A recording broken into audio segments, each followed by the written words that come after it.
শিলিগুড়ি শহরে একটি কনসালটেন্সির পেছনে নকল গাড়ির নম্বর প্লেটের ব্যবসা। ধৃত এক। ভক্তিনগর থানার পুলিশ গোপন সূত্রে অভিযান চালিয়ে বিপুল সংখ্যক গাড়ির নম্বর প্লেট উদ্ধার করে এবং এই ঘটনায় একজনকে গ্রেপ্তার করা হয়েছে। ধৃত ব্যক্তির নাম সুরেশ সিং, যার বয়স 44 বছর।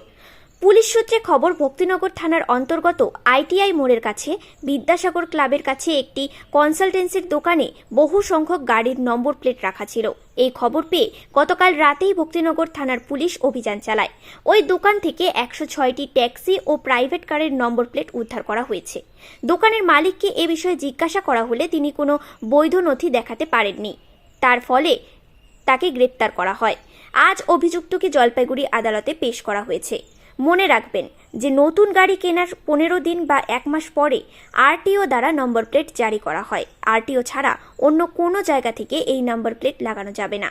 কিন্তু ওই দোকানে অনেক নম্বর প্লেট, সেগুলো কোথা থেকে এসেছে এবং কার নির্দেশে রাখা হয়েছে তা নিয়ে প্রশ্ন উঠেছে। পুলিশও এই ঘটনার বিষয়ে আরটিও আধিকারিকদের সাথে যোগাযোগ শুরু করেছে এবং পুরো বিষয়টির তদন্ত শুরু করেছে।